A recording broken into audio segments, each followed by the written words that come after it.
starting Recon a number of years ago, we did so with the realization that most transition programs for veterans were lacking in one key area. Sure, most of them help with the job search and with resources for education or housing, but one thing stood out, and that was the lack of purpose-focused planning for veterans and their families. While many are quick to help in the job search, we're skipping an important part of the process, the part that addresses what job and why. It's possible that purpose-based career planning is such an intangible idea that it's hard to grasp, because even today people are quick to put Recon in the category of job fair or recruiter, even though we technically do neither of those things. Realizing that purpose is not typically a focus of most employment programs, it's important that we define what we mean when we use the term. Simply put, purpose is the reason for which something exists. In our program, the something we're talking about is you. And the question we're trying to help you answer is, why do you exist? The reason we focus on this is multifaceted, but in short, it's because we believe that people who are fulfilled in their lives and in their careers are far more likely to be healthy, happy, safe, and productive members of their communities. The concept of purpose is one that, over the past few decades, has continued to gain momentum in our society, from well-known psychologist Martin Seligman to thought leaders like Aaron Hurst, the author of the book The Purpose Economy. But throughout all of the growing exploration of the concept of purpose or well-being, there has been much discussion, much dissonance, and a lot of speculation on the matter. While the questions asked always seem to be the same, what is purpose, or how do I find my life's purpose, the answers can widely vary. Because purpose is an intangible notion, it's hard to prove one has it or doesn't, and it's equally as hard to figure out if you've found it or not. As existential as it sounds, though, there are reasons why we as humans are constantly on the search for purpose. In 1943, Abraham Maslow published a paper called A Theory of Human Motivation, where he outlined a hierarchy of needs that would become a staple of human psychology studies. The theory posits that there are needs fundamental to human existence. Without them, humans cannot function as they should. From the most basic psychological needs like food, water, and shelter to feelings of love, belonging, the hierarchy covers all human needs, and as we grow and succeed in attaining more, we become focused on higher things like esteem and even self-actualization, which Maslow himself further defined as what a man can be, he must be. In other words, the ultimate goal, the complete fulfillment of the human experience, lies in finding one's purpose in this world. As an economy, the evolution of our world from the agrarian economy to the information economy of the 80s and 90s meant that more and more of our needs were met in day-to-day life. We no longer had to struggle to bring in crops simply to survive, we simply go to the store instead. According to Aaron Hurst, who outlines this economic transformation in The Purpose Economy, the advent of modern technology meant that the workforce began to change again.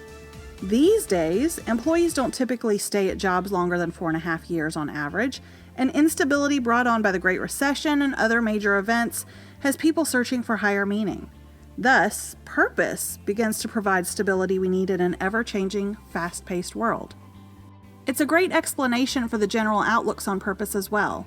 While baby boomers typically took jobs that paid well and offered security and stability with less regard to how that job affected their own well-being, it was Generation X that was responsible for creating the work-life balance concept.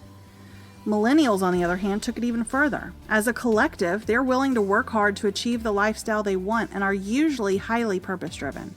In fact, 79% of millennials say it's more important to enjoy their job than to make money, and Hurst notes that millennials prioritize purpose more than ever before, not only from relationships, but from communities and how they consume products. Essentially, millennials have helped create the cultural notion that purpose is bigger than any product or job or thing, and this culture has grown bigger than that generation. Now, boomers who are looking to start their second careers look for jobs with purpose. Another point that's worthy of note, the boomer generation gives more than $60 billion to charity each year.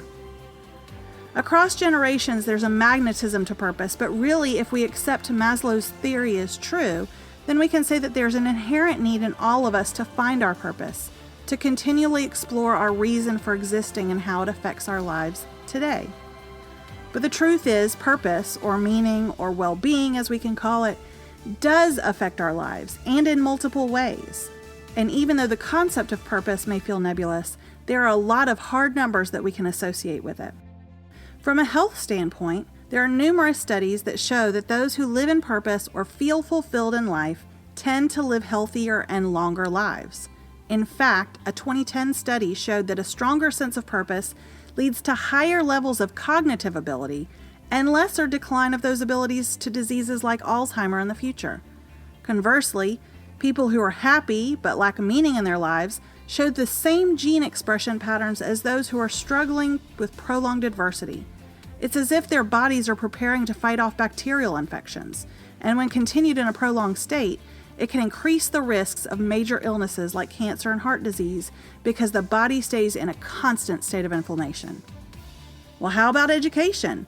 Well, according to a study produced by researchers at the University of Texas, Stanford, and Pennsylvania, students with purpose not only learn better, but they persist longer through harder topics and are more engaged when they have a self-transcendent purpose guiding them. And then there's your career. Statistics show that 44% of veterans will leave their first post-transition job within 1 year due to misplacement, bad fit, or low engagement, all key indicators for a lack of purpose. Meanwhile, a study by Bright Horizons suggested that 89% of employees with high levels of well-being reported high job satisfaction. Similarly, in a recent study of LinkedIn members, 73% of purpose-oriented members are satisfied in their jobs, against 64% of those who are non-purpose-oriented. So there's no question that purpose is important to the human existence, but defining it is still hard to do. So rather than try to define what it is, let's talk for a second about what it isn't. Primarily, according to Seligman, who is one, if not the preeminent authority on this subject, it's important that we don't confuse purpose with happiness. Happiness is variable and fleeting, and our true goal should be in well-being, which is further defined by 5 things: positive emotion, engagement, meaning, positive relationships, and accomplishment. According to Hurst, purpose is also not the following. It's not a cause, like saving the whales or feeding children across the world, although it may materialize that way as a function of your own purpose. It's not a luxury, it's a universal need, as Maslow described.